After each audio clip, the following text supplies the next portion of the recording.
ഇതിലൊരു ചെറിയ ഇടങ്ങേറുണ്ട്. ഓർക്കാൻ ഇഷ്ടമുള്ള സിനിമ. കഷ്ടപ്പെട്ട് ചോദ്യം എഴുതി കൊണ്ടുവന്നവർക്കൊരു വില തരും. നന്നായിട്ടുണ്ട്.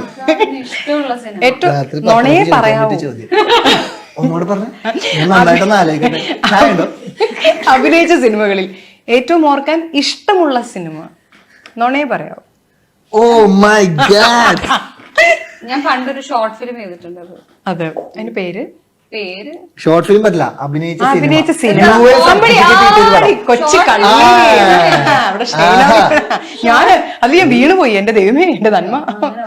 ആ, അത് തന്നെ പറയണം. അഭിനയിച്ചതിൽ തന്നെ പറയണം. അഭിനയിച്ചതിൽ മറ്റേ സർട്ടിഫിക്കറ്റ് കിട്ടി, സെൻസർ ബോർഡിന്റെ സർട്ടിഫിക്കറ്റ് കിട്ടി, തിയേറ്ററിൽ അങ്ങനെ ഒരു കളിയുണ്ട്. എന്തായാലും കുട്ടി ആദ്യം പറയും. അതിന് സന്തോഷമുള്ളതല്ലേ? നോണയാണ് പറയുന്നത്. സന്തോഷമുള്ള സങ്കടം തോന്നുന്നു. പറഞ്ഞു. അങ്ങനെയാണെങ്കിൽ ഞാൻ പിന്നെ ഇപ്പൊ റീസെന്റ് വില്ലനായി ചെയ്ത സിനിമ, അതില് കുറച്ച് വില്ലനസ് ഒക്കെ കാണിക്കുമ്പം എനിക്ക് ഭയങ്കര സന്തോഷമൊക്കെ തോന്നിയിട്ടുണ്ട്. അപ്പൊ ഏറ്റവും ഇഷ്ടമുള്ള സിനിമ അതാണ്. സിനിമയുടെ പേര് അതാണ് ഞാൻ ചോദിക്കണം. സിനിമയുടെ തമിഴ്, അത് തമിഴ് പിടിച്ചതാണ്. ഒരു കാര്യമില്ലാതെ പിന്നെ ഞാൻ ചില ആൾക്കാരെ കൊന്നൊടുക്കുമ്പോ എനിക്ക് ഭയങ്കര സന്തോഷമൊക്കെ തോന്നിയിട്ടുണ്ട്. ഓക്കെ, സിനിമയുടെ പേര് രത്തം. ഓക്കെ. ഷെയ്ൻ, അഭിനയിച്ച സിനിമകളിൽ ഏറ്റവും ഓർക്കാൻ ഇഷ്ടമുള്ള സിനിമ നുണയെ പറയാമോ? ഓർക്കാൻ ഇഷ്ടമുള്ള പടം നുണയെ പറയാമോ? എനിക്കാണെങ്കിൽ പിന്നെ കുറെ ഉള്ളതുകൊണ്ട് അതുകൊണ്ടാണ് ഇത് എടുത്തു പറയാം. 2-3 ഓപ്ഷൻ വേണം. 2-3 വേണ്ട, ഇത് കണ്ടുപിടി, ഫിൽട്ടർ ചെയ്തെടുക്കട്ടെ. ഏറ്റവും ഓർക്കാൻ ഇഷ്ടമുള്ളതെന്ന് പറഞ്ഞാൽ ഫിൽട്ടർ ചെയ്തിട്ട് ഞാൻ വെയിറ്റ് ചെയ്യാം. ഓക്കെ.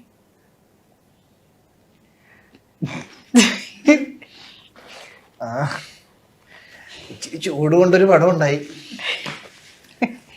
വെയിൽ. ഓക്കെ. അതിനുശേഷം ഷെയ്ൻ മുടി വെട്ടാറ്. പിന്നെ എനിക്ക് കത്രി കാണുമ്പോ പേടി. ബാർബറുടെ അടുത്ത് ചെന്ന് കഴിയുമ്പോ ബാർബർ ഷോപ്പില് സ്റ്റൈലിസ്റ്റിന്റെ അടുത്തൊക്കെ ചേട്ടാ എന്താണേലും താടി പഠിച്ചു, പക്ഷെ മുടി പാടില്ല, മുടി ഞാൻ വെട്ടിക്കോളാം ചേട്ടാ. ഇപ്പൊ വീട്ടില് മേടിച്ചിട്ടുണ്ടെന്ന് സെറ്റൊക്കെ ട്രിമ്മറൊക്കെ ഷെയ്ൻ സ്വന്തമാണ്. അതെ, ഞാനിപ്പോ സൈഡായിട്ട് സലൂണും നടത്തുന്നുണ്ട്. വെട്ടി പഠിച്ചിട്ടേ. വാ, നല്ല ജോലിയാണോ. ഗുണമില്ലേ? അതോടുകൂടി ബിസിനസ് സൈഡില്. ഈ റൗണ്ടിലെ ലാസ്റ്റത്തെ ക്വസ്റ്റ്യൻ ഷെയ്നോട് ആദ്യം ചോദിക്കണം. നന്നായി പറയണം എന്ന് പല തവണ തോന്നിയിട്ടും ഇനിയിപ്പോ അത് അവക്ക് വിഷമാവണ്ട എന്നോർത്ത് പറയാതിരുന്ന 3 കാര്യങ്ങൾ. എനിക്ക് വിഷമാവണ്ടെന്നാ? പിന്നെ നുണ പറയണം. നുണയാണ് പറയേണ്ടത്.